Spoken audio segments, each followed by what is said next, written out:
Thank you very much. Great to be with you behind enemy lines in California. We had someone from New Jersey. I am from New Jersey as well. And our office is in New York State. So most recently we had Schneiderman coming after us. That didn't work out so well for him. But thank you very much, Erica. Thanks for this great invitation. Thank you all for being here. Thank you all for being brave enough to physically be next to me. A lot of people in California very afraid, and rightfully so. Not just in Silicon Valley, but in Hollywood. And I see it, and I've seen it for years, and I'm seeing it getting worse. So tonight, I'm going to take you on a little bit of a journey through the art of cinema verite. Veritas is the Latin word for truth, and we expose truth in a visual, brutally realistic way. So I'm going to show you some things. How many of you saw me speak here 4 years ago? So about 2/3 of the audience, maybe half the audience. So I'm going to show you some new things. I have a projector, we have a sound system, so I think you've got the slide up there, there you go. So I'm going to talk a little bit about where we stand in our country and what we need to do to change things and make the world a more ethical and transparent society. Our mission is to expose the truth, to shock people, to create a great, lasting, ethical, transparent, and truly moral society. At Veritas, we believe that the only way we're going to change things is through the culture. Andrew Breitbart taught me, he said, politics is downstream from culture. And solutions are outside the scope of the elections. Elections are important, but if you really want to change things, you have to operate directly to the people. And Andrew would tell me, James O'Keefe, the media is everything. He said the media has all the power. And that's what I first learned when I did the Acorn story. Now, I was born in the year 1984. Prophetic, huh? And one of the things, I read this book in high school, 1984, everyone's read it, and George Orwell writes that the party, and you could consider that to be the establishment or maybe the deep state, the party tells you to reject the evidence of your own senses, to reject the evidence of your eyes and ears. Do not believe what you see and hear. Believe what CNN has to tell you, or the New York Times. So we reject that. We reject that. We believe the truth speaks for itself. The truth is like a lion. You don't have to defend it or explain it. You just show it. The truth just needs to be seen. So that's what we believe in. And we believe that by doing this, we can actually shift perceptions of the issues. We can actually change people's hearts and minds just by showing them the truth. Very simple concept, very rarely done. Why? Because when you do this, you get attacked. When you do this, you get maligned. When you do this, you get targeted. And most people aren't willing to deal with that. So most people aren't willing to tell the truth. It's that simple. It's all throughout history. It's happened all throughout the Soviet Union and centuries past. But there's something different these days. We have something in our arsenal that they didn't have 20, 30, 50 years ago. Those are essentially three things. Number one, it's these little itty-bitty video cameras.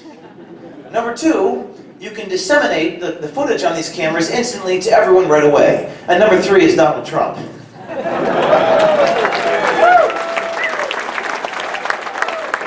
I'm going to show you some examples of how we do this, and then I'll explain it. This is getting offered Eric Holder's ballot. The Attorney General of the United States, as you know, is a 62-year-old black man named Eric Holder. But last week, a bearded 23-year-old white man went to Holder's voting precinct here in Northwest D.C. and was offered Holder's D.C. primary ballot to vote in that election. You have an Eric Holder? The actor confirms the address. Please sign me there. I actually forgot my ID. You don't need it, sorry. I left it in the car. As long as you're in here, you're on our list, and that's who you say you are. Okay. I would feel more comfortable if I just had my ID. Is it all right if I go get it? Sure, go back. I'll be back faster than you can say furious. We're not going anywhere. I'll be back faster than you can say furious. The guy was handing us the Attorney General's ballot to vote simply because we asked for it. And people were saying, well, there's no such thing as voter fraud. Well, after this came out, Mr. Holder was called before Congress to testify about how on earth his ballot can be offered to a stranger. I wanted to also ask you about your reaction when you saw the video of the young man who claimed your ballot here some months ago. An attempt to show something, I suppose, but I think what I drew from that video was that that guy was very careful not to say he was Eric Holder. And of course he obfuscates. But do you notice that through the power of video on YouTube, just a bunch of young rascals just doing some investigative work, we've called the most powerful man at the time in the United States in the Justice Department before Congress to testify. That's democracy in action.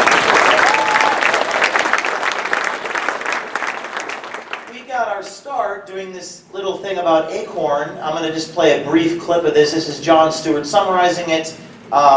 I told this story 4 years ago, but a young woman on Facebook messaged me, Hannah Giles, and said, James, have you ever thought about going into Acorn, Association of Community Organizations for Reform Now? President Obama was an attorney for Acorn. Acorn was alleged to have committed voter fraud. So we had an idea, and that was if we went in there and said we were criminals, maybe prostitutes and pimps, trying to start a brothel and asking for government housing, what would they say? Would they say, get the hell out of here? Or would they say, you know, here's how we can creatively classify it on the taxes. Let's see what they would say. Hannah Giles and James O'Keefe. They dressed up as a prostitute and a pimp to expose Acorn. Now people say that fur coat that you're wearing, it actually was my grandmother's chinchilla shawl. I was so broke that I had no money to buy costumes, so I knocked on my grandmother's door. I said, do you have like something from the 1970s that I can put on for a video? And she said, what are you using this for? And then she saw Jon Stewart, and it all made sense. Of course, that's just the right-wing lunatic fringe in this country, race baiting, with coded insinuations and incessant attacks on community organizations such as Acorn. Ever since Barack Obama emerged on the national stage, conservatives have been obsessed with the groups, alleging that they're thugs or committing voter fraud. Well, those accusations didn't really pan out. But that won't stop their paranoia, as evidenced by this hidden camera investigation of an unlikely duo looking for tax help. Scenario: a young woman pretending to be a prostitute and a man pretending to run for Congress one day walk into Acorn's Baltimore headquarters and are promptly shown the door. Is it against the law in Maryland? Prostitution? Anything that the government's taking money from, it's always against the law. You should get somebody here for taxes so they can talk to you. Tom, show you how you make the deal. Rose, go in. Let me make sure there's a code for it, okay? A code for prostitution? You might have to name it something else. Performance arts, let's see. Independent artists. You can be that. Your business is a performing artist. But you are. Okay, so you're not lying. So stop saying prostitute. Got it. The government workers are telling me, don't call yourself a prostitution business. Call it performing arts. So, and I just want to fast forward because it gets worse. It gets worse. Hannah Giles and James.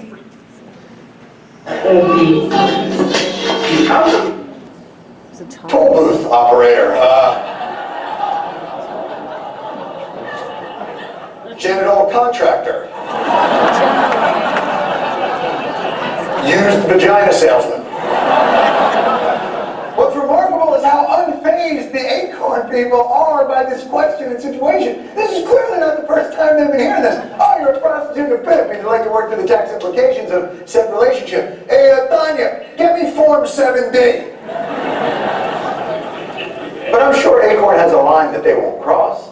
There's going to be 13 El Salvadorian girls coming into this house, and they're very young, and we don't want to put them on the books. So I'm sitting there, and we've done 100 undercover investigations. I'm thinking, how outrageous do I need to make this before the Abu Ghraib of the Great Society people actually say, get out? And I can't think of anything improvisationally to say, so I say they're shipping containers, they're from El Salvador, We are whoring them out and using the proceeds to launder them into my campaign for Congress. Maybe then the people at Acorn will say, this is bad, leave. But watch what they say in response to this question and answer. Please tell me 13 underage Salvadorian sex slaves is the line. I'll support proper return. You can use them as a dependent. So, you can use them as a dependent because they live in the house. Are you kidding me? Did you hear what they said? Oh yeah, what's that, 13? Oh yeah, a hooker's dozen. Yeah, let me, I'm gonna need another form. So we had done this investigation in D.C., we did it in New York, and at the end of the story, Congress, both houses of Congress, democratically controlled, no Republicans, and President Obama signed legislation defunding Acorn. When people say to me, well, we got to get the right people in office, yes, I'm sure that's the case, but in our case, we believe that the truth is so powerful that it'll compel people who disagree with you to make the right decision. And some of these videos are not very complicated. Some of these videos are pretty simple. This is me crossing the border dressed like the world's most notorious dead terrorist. He's back! Not Bin Laden, James O'Keefe. This video, it's from the conservative watchdog group, Project Veritas. Waiting across the Rio Grande to show how... I had dressed like Osama bin Laden with a costume I bought at Party City, and I walked to Interstate 10 flailing my arms as maybe an illegal immigrant might sneak through the desert to get to the interstate, and I saw no Border Patrol agents. In fact, I did see one truck that looked like a Border Patrol, white pickup truck, and I sprinted towards him dressed like that, and he drove in the opposite direction. So the absurdity is, you know, I mean, why do they lie to us? Why don't they just say the border's insecure? Why say it's secure? So after this, you know, all these things result in congressional hearings. This time it was someone that you don't like, but someone taking your side of the argument because he's forced to. Well, you know, it's interesting because an American reporter named James O'Keefe, dressed as Osama bin Laden, walked across the border of the Rio Grande River undetected. Did something like that concern you? Actually, sir, he was not undetected. He was known to the border security agencies who saw him. Then why didn't they stop him when he came across? Sir, I can't answer that question. No, you can't answer that question. By the way, it's legal for them to lie under oath. But it's illegal for us to lie to them. They get us on these process crimes. They try to get us on process crimes. They lie under oath all the time. Now, why don't people do what we do? I'm going to get to more videos here. There's lots of videos to show you tonight. There's an easy reason. There's a simple explanation. People are afraid. People are afraid. After we did this crossing the border, I was detained at the border every time I came into the United States. They went through my things. They asked me who I'm voting for. They asked me who our donors are. They asked to go through my cell phone, which is unconstitutional. But hey, they don't consider me a journalist, so they get away with it. And they retaliate. And the New York Attorney General came after us. The California Attorney General is coming after us through a correspondence audit, asking for every single pay stub, every single independent contractor. Do you know who our independent contractors and employees are? They're undercover citizens. And Xavier Becerra would love nothing more than to obtain the names of these people, to sabotage our efforts. That's why people do it. This is one thing where this letter from the New York AG's office was sent to the media. Before it got to my office, I go to the convenience store and I see my picture on the front page of the New York Daily News. And it says New York Attorney General investigating James O'Keefe. I learned this from the media. It's a game. It's a circus. And these people in the Justice Department, and these people in these state AG's offices, they use the media as a weapon. They use the law as a weapon to arbitrarily prosecute and go after people they don't like. And that is the biggest threat to our democracy today. And, happy to say that I'm investigating all these attorney generals.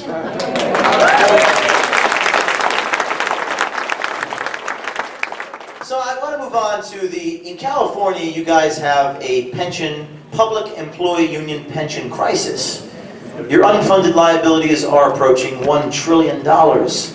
And you have these greedy, callous, arrogant unions, public employee unions, who have no regard for the public welfare. They're taking money from poor people and giving it to pay the pensions for public employee unions. So we decided to launch investigations for the last couple of years exposing the teachers' unions. And I just wanted to take you through a few of these because they're unbelievable. This is a health teacher in New Jersey.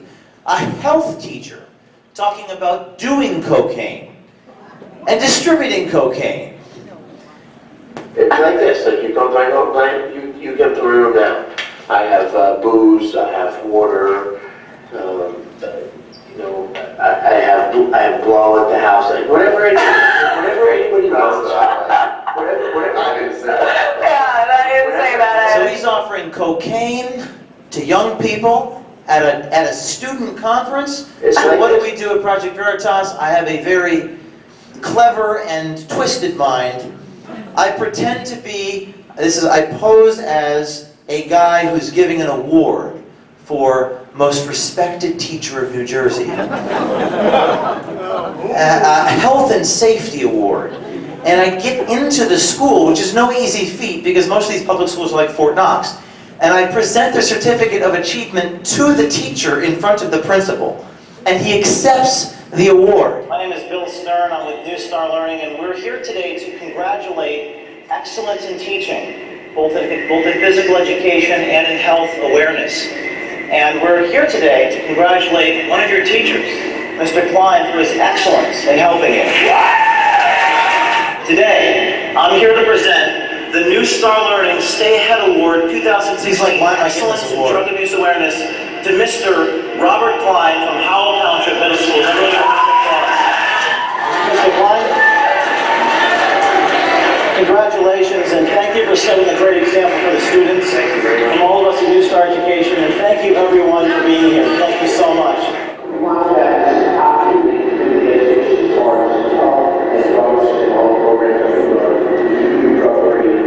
He's talking about keeping people drug-free in front of the whole school. We caught that statement, compared it to the other one, and he was suspended. And we do these stories, and the media likes to make it about us.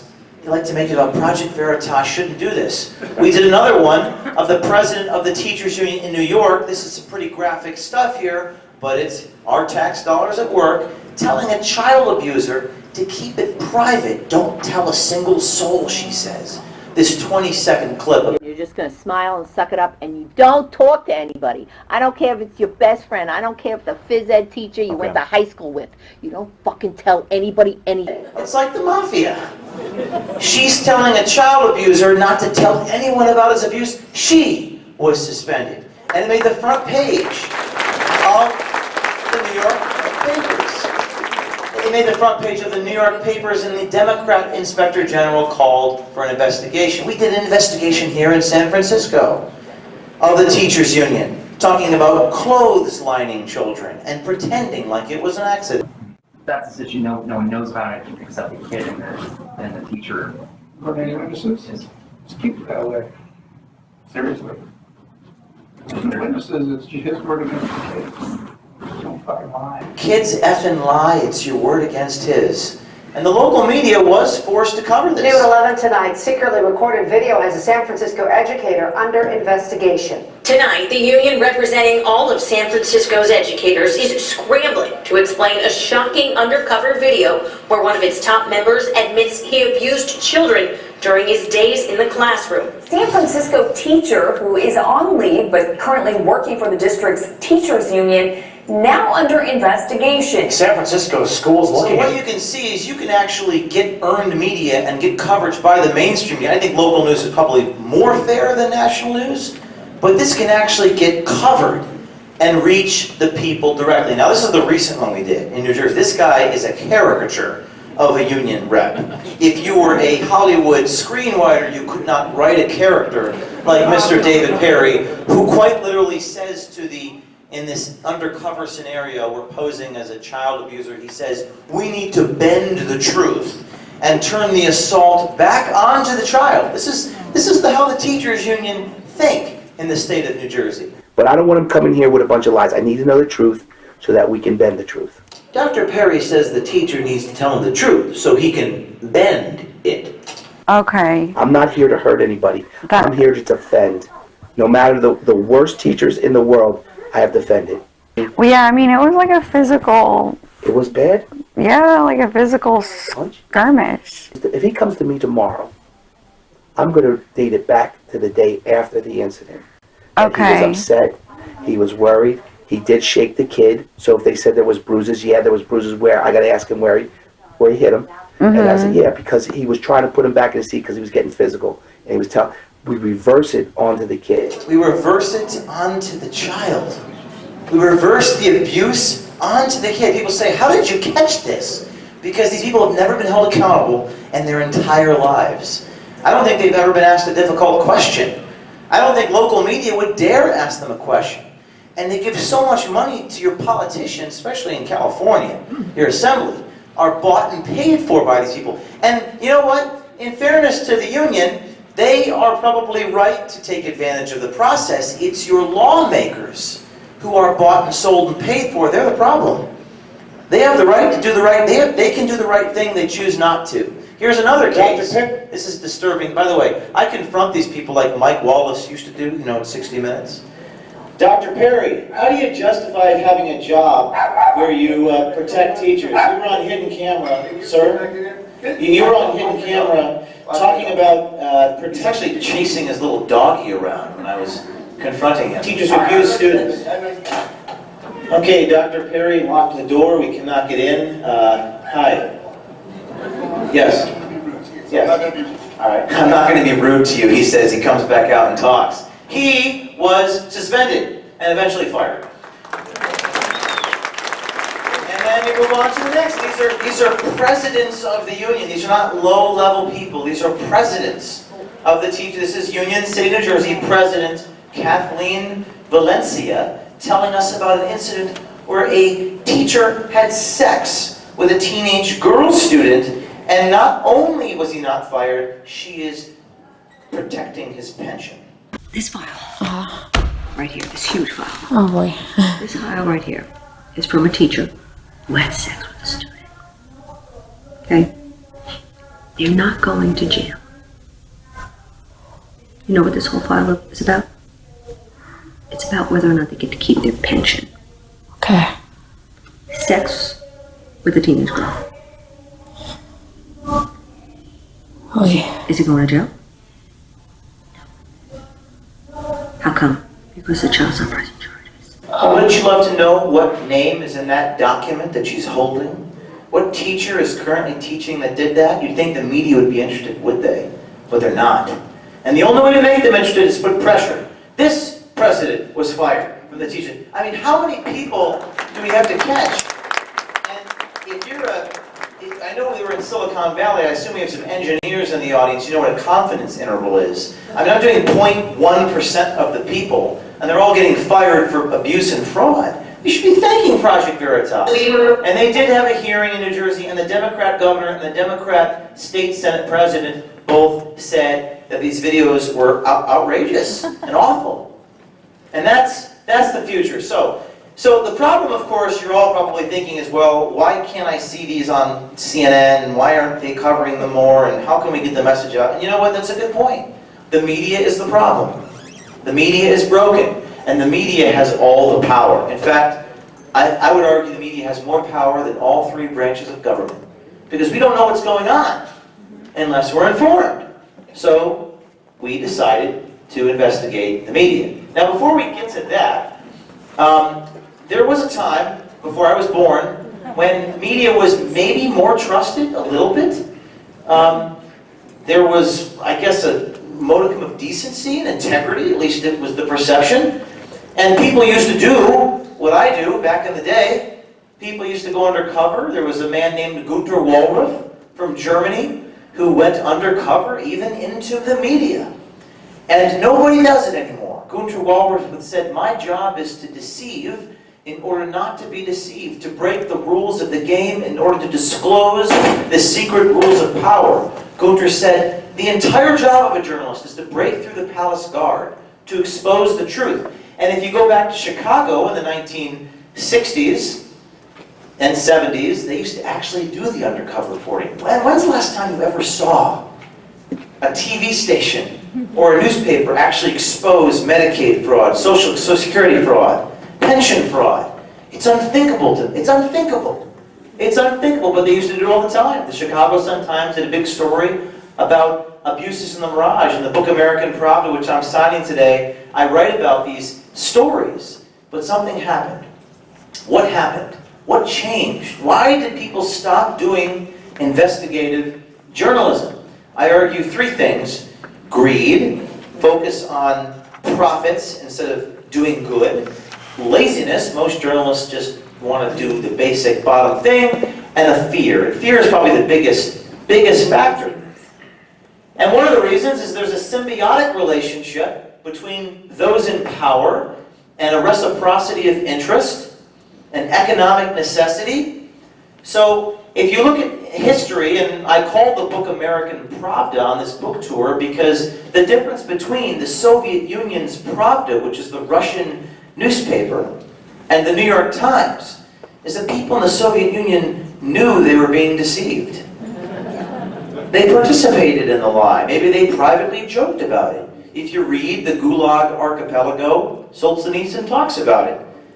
They ratted on each other, but they knew what they were doing. In this country, people actually still believe CNN. They put it in the airports. You can't hear what they're saying, but you can see the subtitles in the chyron, right? So what the real mission then is to expose the lies in the mainstream media. So we decided to go undercover into the mainstream media. We decided to go after CNN. Undercover into CNN. What would happen? Simple experiment. All these billion-dollar media corporations versus an itty-bitty little button camera fixed to my blazer. What would we uncover? And you know, one of the things at CNN that happens so much is this Russia stuff. Russia, Russia, Russia. Russia, Russia, Russia, Russia, Russia,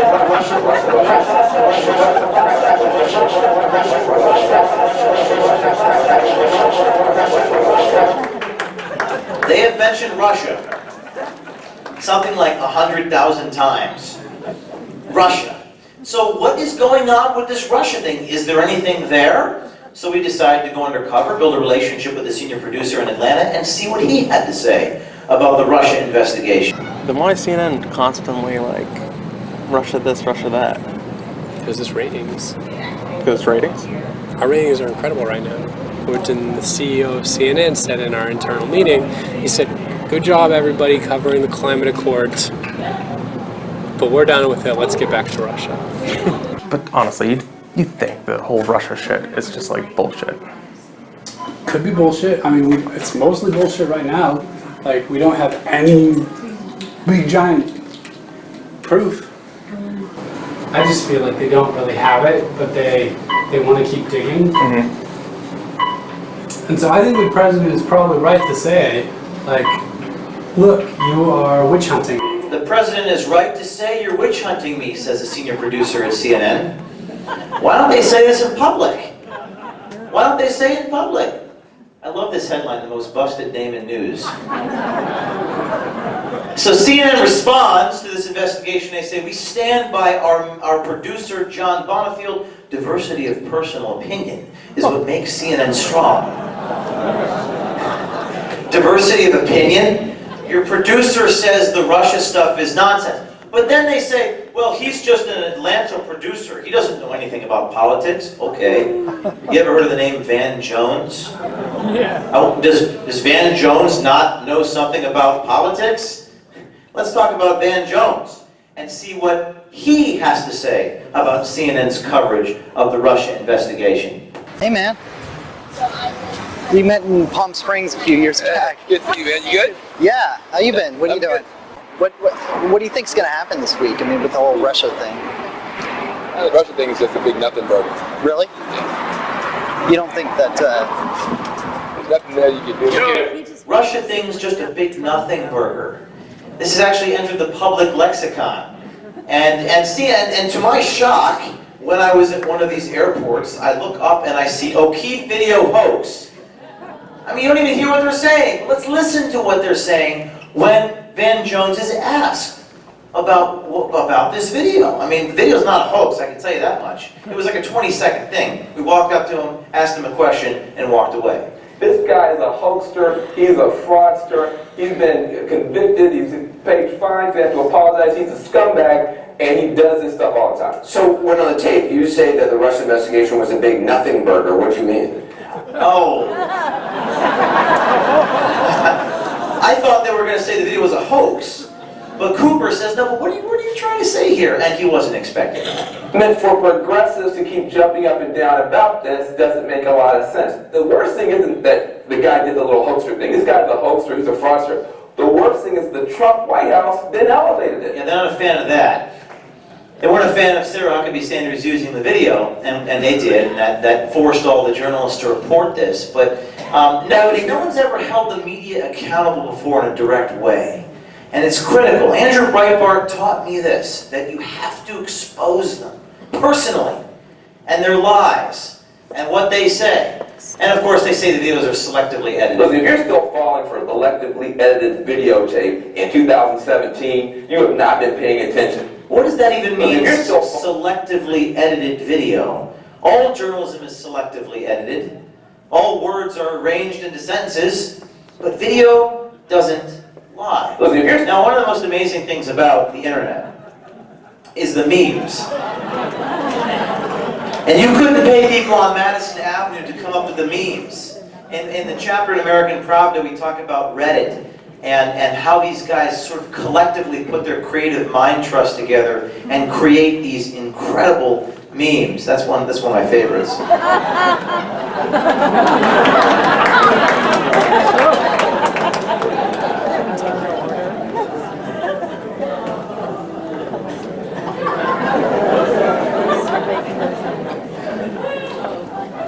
It's still my favorite. So now the YouTube views on these videos skyrocket. They're the #1 trending video in the world. Trending #1 on YouTube worldwide. More than Kim Kardashian's video that day. More than Kanye West, anything. But what do you think Silicon Valley, and now we're getting to the heart of the matter, because I'm in Silicon Valley, does in response to seeing this? They censor it. Because this is a threat to them. So how do they censor it? Well, I'm glad you asked. In the new era of media, Donald Trump has managed to circumvent the powers that be, the press, and go right to the people. And the people at Twitter don't really like that too much. And they don't like that people like us have the power to spread truth directly to the people. So what do the people at Twitter do? They start shadow banning. You ever heard of that phrase? So we decide to investigate Twitter. So if we didn't piss off Obama and piss off CNN, now we're going to go after Twitter. And we call the series American Pravda Twitter, and our story took us to Silicon Valley and took us to the engineers inside these Silicon Valley companies. The first man's name was Clay Haynes, senior network engineer inside Twitter. You're about to see tapes inside the institution as he talks about how they would cooperate and give private messages to the Justice Department if asked. So you're not a Trump lover? No. We're more than happy to help the Department of Justice in their little investigation. Okay. So, how? Basically give him every single tweet that he's posted. Okay. Even the ones he's deleted. Okay. Any direct messages. Good. Any mentions. Giving direct messages to the government. That's interesting. Now, the Twitter engineer in question we exposed tweeted the morning we released the story, "Well, this is no fun." No, it's not much fun at all to be exposed. Twitter responded by saying the individual depicted in the video was speaking in his personal capacity. The senior, this is not a low-level IT guy, this is a senior network engineer at Twitter. So, personal capacity, what do you think Project Veritas does when they say it's an isolated incident? Release more videos, of course. So let's go on to this guy. He's the former software engineer at Twitter, Abhinav Vedrevu, and he talks about this whole idea of shadow banning. One strategy is to shadow ban so that you have ultimate control. The idea of a shadow ban is that you ban someone but they don't know they've been banned because they keep posting but no one sees their content. Ban someone but they don't know that they've been banned, so that when you tweet to your friends, when you Facebook to your friends, it can create the algorithm such that if they don't like what you have to say, if they don't like what you stand for, they can make you think that it's getting to your people, but it's not. You might ask, well, how do they determine if you're someone that they should shadow ban? Well, according to one engineer at Twitter, a man named Pranay Singh, he says that if you, quote, tweet about guns, God, and America, or you talk about the Christian cross, you're the type of person they would shadow ban. Wow. We're not talking about spam, we're not talking about pornography, we're talking about God and the American flag. According to this engineer at Twitter, it's a little bit hard to hear, but try to listen to what he explains as the type of person they target at Twitter. Just go to a random tweet and like just look at the followers.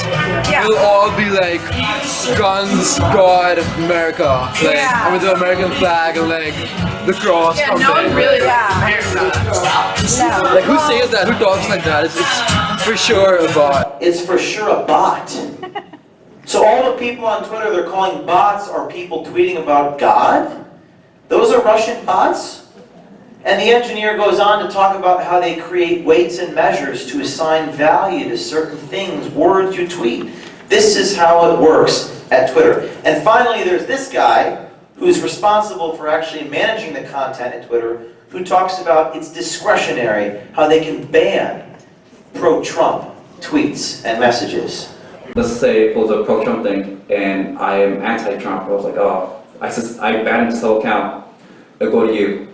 And then it's at your discretion. And if you're anti-Trump, you're like, oh, you know what, Mo was right, let it go. You made the comment that, you know, Twitter maybe wouldn't, you know, verbally say some things that they, you know, wanted to put in their company policy, but they were kind of unwritten rules as far as the content that they would allow or disallow. A lot of unwritten rules. And being that we're in San Francisco, we're in California, very blue state, you have to be, I mean, as a company, you can't really say it because it'll make you look bad, but behind closed doors, a lot of stuff was like, hey, you have to do this way, or something like that. It was never written, it was more said.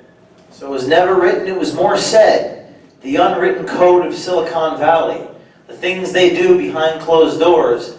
And Project Veritas just getting started. So Twitter responds again, and we show them saying we shadow ban.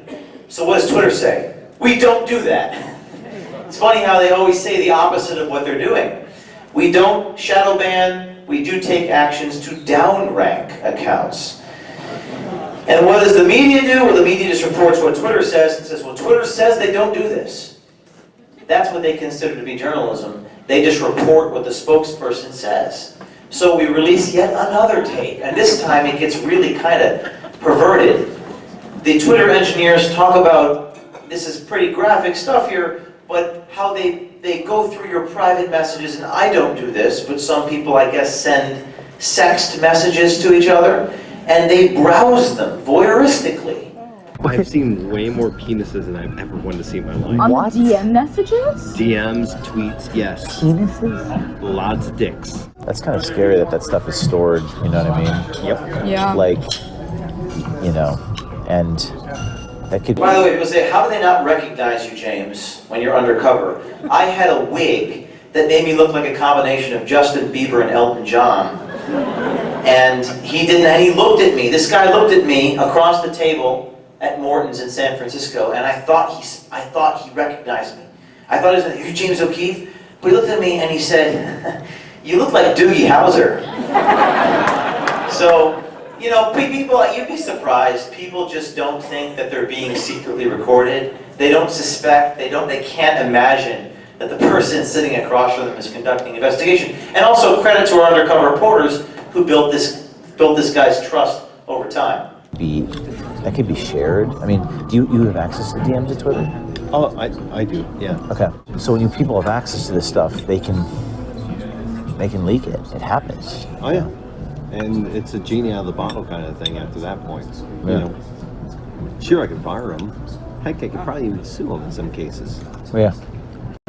So after this story came out, people started to pay a little more attention. They were looking at your private sex messages. Even people on the left didn't much like that. So we are going to go after more people in Silicon Valley. More on that in a minute. But before I get to that, and these corporations, and particularly Google's a monopoly. I mean, particularly Google. And the abuse needs to be exposed, and everyone's afraid. Everyone's afraid. They're afraid of retaliation. The people on the inside are afraid to lose their jobs, their livelihoods. If these people meet with me, they don't even want to be known for meeting with me. But Project Veritas is not afraid to go after the biggest sacred cows in the United States. And there was nothing more sacred. And these are the last couple clips I'll show you tonight. There was nothing more sacred than the Hillary Clinton campaign in October of 2016. So what you're about to see are people, and listen, Rob Mueller may talk a big game about all the corruption and collusion. Well, guess what?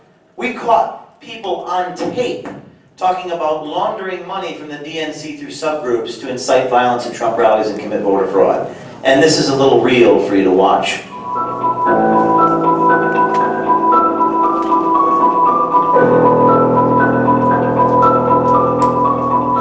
It doesn't matter what the frickin' legal and ethics people say.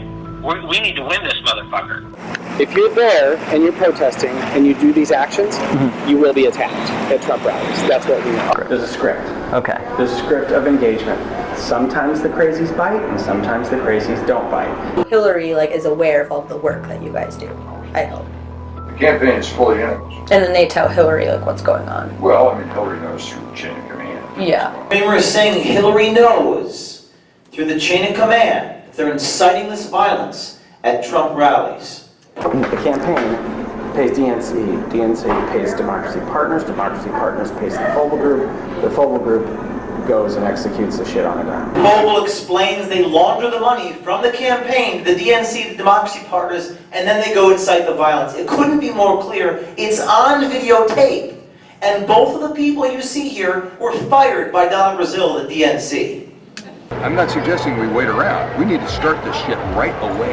You know what? We've been busting people in, the deep fucking asshole, for 50 years, and we're not going to stop now. We're just going to find a different way to do it. Fogel talks about busing people across state lines using fake IDs and used car auctions so that people can illegally vote in Wisconsin from Illinois, all caught on tape.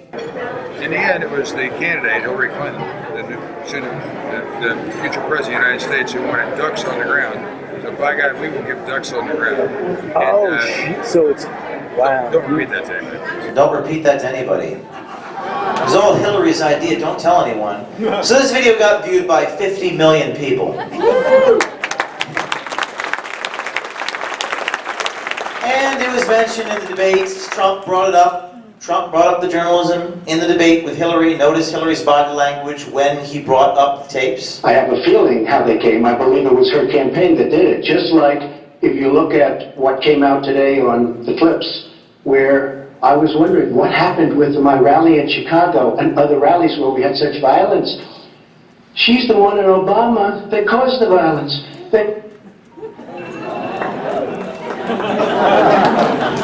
She was asked about on the airplane. She never denied it. And I was backstage. Two more quick clips. I was backstage at the debate, and of course, the problem that we face with this stuff is very effective, and it made the front page of the New York Times. But the problem is the media is afraid. They were afraid to cover the videos. The videos were trending on YouTube. They were very watched on Facebook.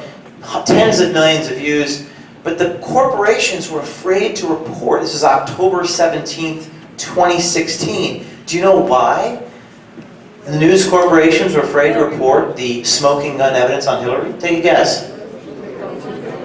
They were afraid that if Hillary won, that she could regulate them through the Federal Communications Commission. That's how you know you're living in a banana republic. When you're afraid to report news because the person could win and make your job as a journalist impossible. The irony is we're a charity. We're a nonprofit. So we had to do the work. So I'm backstage trying to get on television, trying to force NBC, ABC, Fox, CNN, and I see Sean Hannity. And Sean Hannity is a good guy. He's a good guy. And he broke this story, and I'm trying to get it on news. I'm thinking, well, I know that they won't let me go on TV, but maybe if I get into the frame somehow, maybe if I sneak in to these television news conferences, I can get the story on TV, and let's see how we do.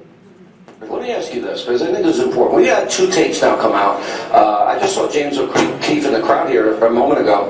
We had 2 tapes come out.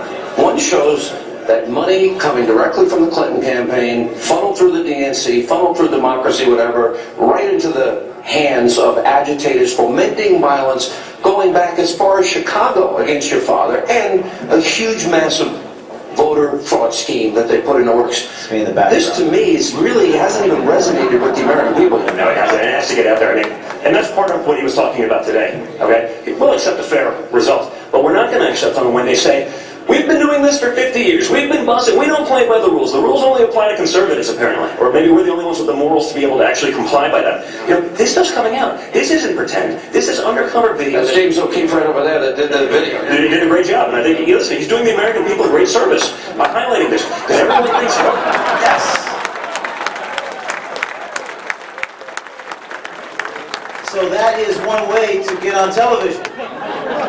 But if there is a will, there is a way, and that's the story of American Pravda. That's the story of Project Veritas, and the climax of this book, American Pravda. We had 12 undercover people working constantly for a year in the Hillary campaign, watching CNN forced to cover the video, watching the people hold up signs in the audience saying hashtag Project Veritas behind Anderson Cooper as he's forced to report the story. Different. Video emerging of a group of pro-Clinton political operatives talking about stirring up trouble and provoking violence at Trump rallies. With this chyron that says people fired in Hillary's campaign, if there is a will, there is a way. We can get covered by the mainstream media. This is the New York Times. They took a screen grab of the video and put it in the A1 section. So the moral of the story, ladies and gentlemen, is that the truth is the most powerful thing. You don't have to advocate. You don't have to defend yourself. You simply have to go after Goliath with a video camera and have the will and the courage to distribute it. And when they punch us, we punch back twice as hard.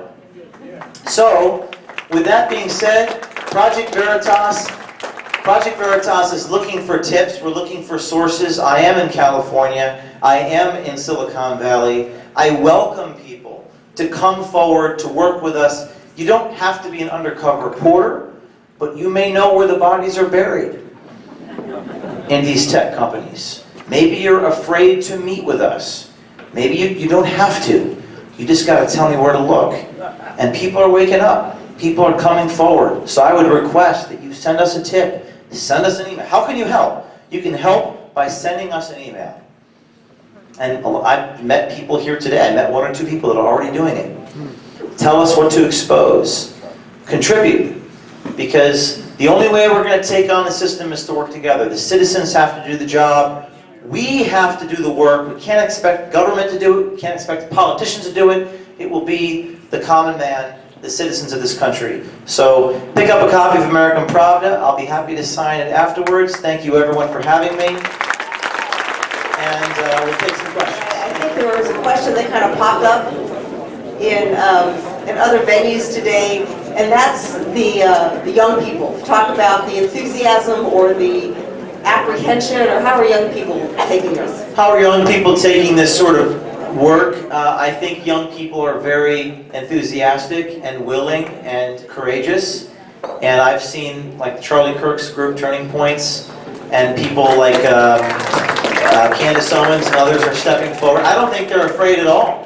I don't think they feel apprehension or fear. I think they're willing to step up, and I think we need to encourage them.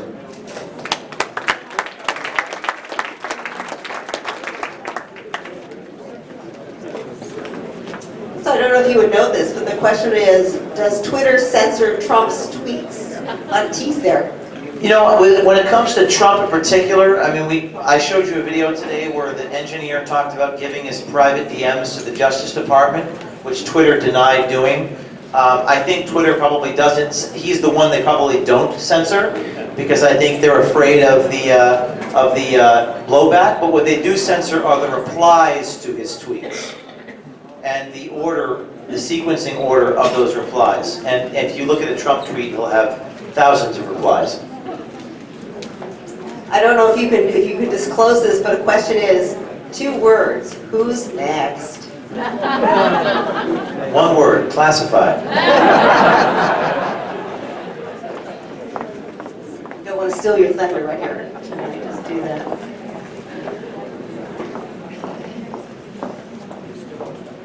Well, this is a question. How do you fight the legal situation of when there's 2-party recording in states such as California? You may want to explain what that is. And then 2-party recording. So some asked the question, how is this legal to record people without them knowing, particularly in California, which is a 2-party consent state. And in California, you can record as long as people can overhear you talking. That's the rule. So if there's no expectation of privacy, it's that then you can do it. In 38 states, it's perfectly legal to record someone in private, and in 0 states can you record them by just putting the device and walking away. There has to be 1 person in the room with that person to legally record them. And I could probably pass the bar exam. I have so many lawyers and so many lawsuits to deal with because they don't come after you with violence, they come after you with lawfare. are you aware, is Jeff Sessions going after any of these people? Or if are there federal crimes? I am not aware of that, and I don't understand why not. I think the people in D.C. need more backbone because the videos are crystal clear. And if anything, they're coming after me. You know, they come after me. They try to turn the tables on me and sue me for tortious interference and trespass in the office of Bob Kramer instead of exposing him. This was in the news, I guess, a couple of weeks ago, and it's sort of what we were talking about on Twitter. Can you give any insight or background on what happened with Diamond and Silk and Facebook?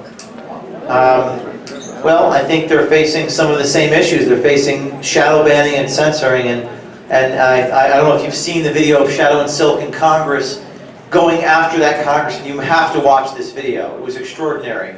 Them calling out that congressman. But until we have visual confirmation of the Facebook executives doing it, it's right now it's all just coffeehouse conversation. Veritas is in the business of proving it, making it undeniable, and making heads roll. And that's what we're going to do.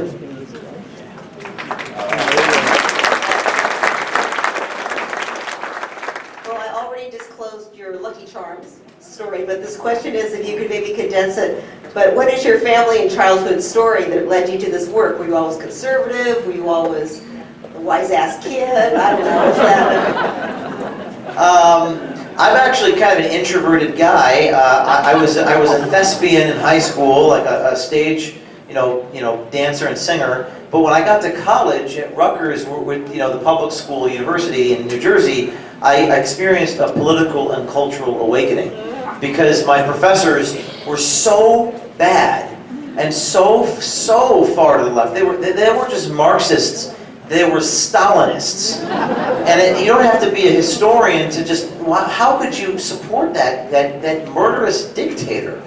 And I saw a climate on campus that was so far gone, that was so politically correct that I felt compelled to do something about it. And I enjoyed, correcting injustice. I guess you could say that people at Project Veritas have a justice complex. We want to make a more just world. We want to correct the injustices. And that's what motivates the people to work here. If you're not motivated by that, then it's not going to work out. And you're so, I speak on behalf, Veritas has got many people, it's not just me now. And I think to do this sort of thing and to speak truth to power, you really have to be motivated to right the wrongs in the world. And you have to be so passionate about it that you're willing to accept whatever the flack is for the sake of the difference that you make. And if you don't understand it, you don't get it. But in college, it's gotten much worse because Lucky Charms stunt in 2005 was funny. Now it's just a reality. They're banning Halloween costumes at Yale and all that sort of thing. So the irony has left the building. Yeah. This is a story that was very big here, I guess, a few months ago because of Google and because of James Damore. And I guess he's trying to get some kind of recompensation or something. Of course, then the question is, do you have any thoughts on what happened with him at Google? I think I've met James Damore, and I think that Google is probably breaking the law there and circumventing California labor law, and that would be a great thing to expose. But again, until we have visual confirmation of them doing it, they're going to deny it. So I think their treatment of their employees, unfair practices, breaking the law as it relates to human resources is definitely a topic worth exploring. There are two questions, and this always fascinates me. I don't think a lot of you really know each other, but you come in with questions that are kind of similar and deal with, I think, our own sense of this just isn't right. So along the lines of, you've exposed Hillary and the Clintons. Do they ever really get exposed? Is there any price to pay? Could you, yeah, exactly. The kind of a frustration as to how much has to happen. How much has to happen until something changes? Or until, well, in this case, I guess specifically, the Clintons pay a price. I guess you could say she lost. She lost the election. Yeah.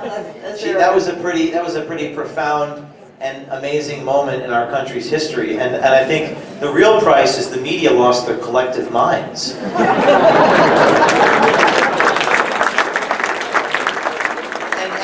They practice some degree of introspection and say we were wrong, but they just doubled down with more absurdity. And I think we're reaching a turning point where people are starting to go, they really are just completely off the reservation, particularly with this North Korea thing. I mean, normal salt of the earth people are looking at it thinking, well, this is like Nobel Peace Prize, esque stuff, and the media is just like, So I think the media is the missing equation here, and without the media, Hillary had nothing, and I think the media is losing credibility by the day, and it's a turning point in our country's history. Well, someone in our audience is worried about you. They want to know what is your legal status right now, and are you in any trouble? Well, that's that is the issue. They're going to use the law as a weapon.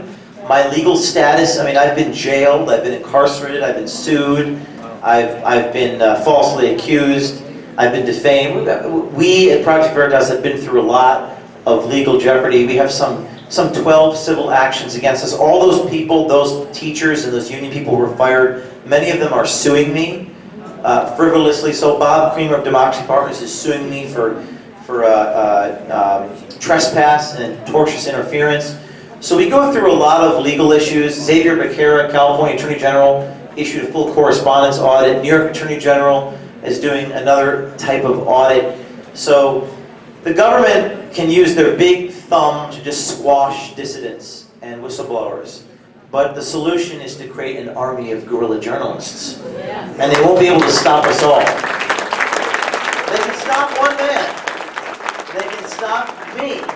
But if they try to jail me for BS reasons, it'll only inflame our supporters and ignite our army and grow our army. And I will never give up. I will never back down. Never have backed down. They put me on probation for 3 years. 3 years of federal probation for a Class B misdemeanor. I wrote a whole book about it. It's called Breakthrough. And they had me in my parents' house in New Jersey, so they wouldn't let me do the reporting, so I started sending cameras to all these people I met on Facebook, and they did the recordings. They simply you cannot stop a man on the right who keeps on coming.